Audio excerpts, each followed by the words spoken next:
कौन है अंकित बयानपुरिया जो प्रधानमंत्री नरेंद्र मोदी के साथ स्वच्छता मिशन कार्यक्रम में नजर आ रहे थे? कौन है अंकित बयानपुरिया? कहां से आया ये? क्या करता है ये? और प्रधानमंत्री के साथ इन्हें आने का मौका कैसे मिला? बहुत सारे पहलवान देश में हैं। अंकित बयानपुरिया को प्रधानमंत्री ने क्यों बुलाया? ऐसे तमाम सवाल फिलहाल सोशल मीडिया पर लोगों के मन में हैं और वो सवाल होने भी चाहिए, क्योंकि एक साधारण सा दिखने वाला, एक साधारण से परिवार से ताल्लुक रखने वाला व्यक्ति जब देश के प्रधानमंत्री के साथ नजर आए तो लाजमी बात है कि चर्चा होगी। चर्चा इस बात को लेकर होगी कि भाई इसने क्या ऐसा किया था और इसमें क्या ऐसी खूबी है जो प्रधानमंत्री के पास ये पहुंच गया और बाकी लोग नहीं पहुंचे। देखिए, सियासत अपनी जगह पर है, लेकिन किसी भी देश में किसी भी व्यक्ति का अपने देश के प्रधानमंत्री के साथ खड़े होना एक गौरवपूर्ण क्षण होता है और ये अंकित बयानपुरिया के साथ रहा। सो हमें लगा क्यों ना अंकित बयानपुरिया की आपको कहानी सुनाएं।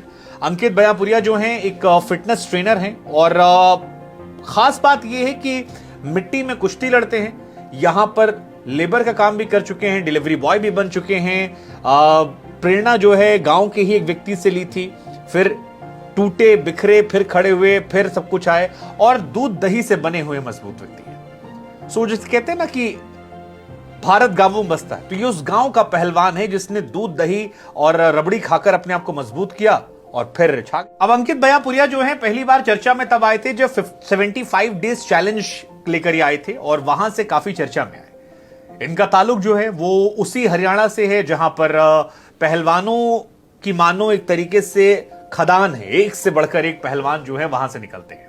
अंकित बयानपुरिया हरियाणा के सोनीपत के रहने वाले हैं और एक टाइम ऐसा था जब इसी हरियाणा में, इसी सोनीपत में इन्होंने हलवाई की नौकरी की थी। इनके पिताजी इस बात को लेकर काफी फक्र महसूस करते हैं कि लड़का हमारा बहुत मेहनती है और हलवाई से लेकर डिलीवरी बॉय तक काम किया। फिर इनको भयंकर चोट लगी, ऐसी चोट लगी कि इनको लगा अब सब खत्म हो गया। लेकिन उसके बाद फिर ये भगवत गीता पढ़ने लगे, वहां से इंस्पिरेशन ली। हालांकि भगवत गीता सभी को पढ़नी चाहिए, जिंदगी में काफी मोटिवेशन मिलता है। लेकिन ये कहानी की शुरुआत जो है वो इनके गांव बयानपुर से होती है और वही बयानपुर जो इनके नाम के आगे लग गया। इनका ओरिजिनल नाम जो है वो बयानपुर नहीं है, बयानपुर इनके गांव का नाम है। वैसे ही जैसे सिद्धू मूसेवाला, वो गांव है मूसेवाला, ऐसे ही इनका नाम है। सो ट्रेडिशनल ट्रेनिंग में पुराने जमाने में लोग जो है वो अपने गांव का नाम जोड़ लेते थे, तो ये बयानपुर इनके गांव का नाम और अंकित बयानपुरिया वहीं से शुरू हुआ जब 13 साल पहले इन्होंने रेसलिंग की शुरुआत करी। गांव में एक पहलवान था कृष्ण नाम का, जिसके इन्होंने सीखा। उस कृष्ण को लोग खलीफा बोलते थे और अपने जीवन में ज्यादातर कुश्ती जो है इन्होंने मैट वैट पर नहीं की। गांव की मिट्टी वाला जो अखाड़ा होता है उसी में दूध दही खाया और उसी से मजबूत करके अपने आप को दंगल। अंकित कहते हैं कि भैया बहुत सारा पैसे वैसे थे नहीं हमारे पास, घर में एक गाय थी और उस गाय के सहारे ही हमारा शरीर जो है वो बन पाया। गाय माता को प्रणाम करते हैं, कहते हैं कि परिवार के आर्थिक हालात बहुत खराब थे, डाइट की बड़ी समस्या थी, तो हमको लगा इससे शुद्ध कुछ मिलेगा नहीं, घर का दूध, घर का दही, और वहीं से हमने पहलवानी शुरू कर दी। अंकित का यह मानना है कि उनकी फैमिली बहुत साधारण थी, इसलिए परिवार पर भी बहुत दबाव नहीं डाला। वो कहते हैं कि अभी भी ऐसा नहीं कि हालात बहुत बदल गए हैं, धीरे धीरे चीजें थोड़ी थोड़ी बेहतर हो रही हैं, थोड़ी सी बेहतर हुई है, थोड़ा सा डाइट वाइट में भी अब बेहतर हो गया है, लेकिन अभी भी दूध दही जो है उनके शरीर में प्रोटीन लेने का मुख्य हिस्सा है। फिर इनकी फैमिली के बैकग्राउंड के बारे में बात करें तो इनकी फैमिली बहुत ही नॉर्मल फैमिली है, एक सीधे साधे लोग हैं, पढ़े लिखे ज्यादा है नहीं, गांव में रहते हैं और कहा जाता है अंकित को पढ़ाने में काफी मेहनत की पिताजी ने। गांव के स्कूल में शुरुआती शिक्षा दी।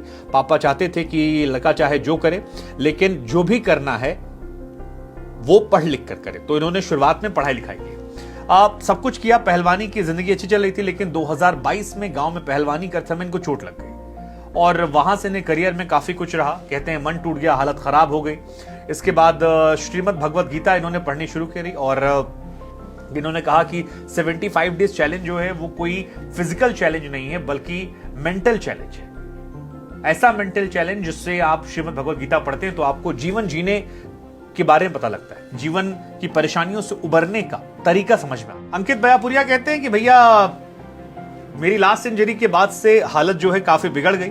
सोशल मीडिया के जरिए ये चैलेंज पता लगा था और उसके बाद इसकी शुरुआत हुई, फिर अच्छे रिजल्ट मिलने लगे, जिसके बाद दूसरों को बताने का सोचा, वीडियोस बनाने शुरू किए, सोशल मीडिया पर डालना शुरू किया और उसके बाद ये सोशल मीडिया इन्फ्लुएंसर ही बन गए। जब प्रधानमंत्री के साथ ये नजर आ रहे थे तो तमाम लोगों ने सोशल मीडिया पर डाला भी था कि यार ये real life social media influencer हैं जो आपको नजर आ रहे हैं।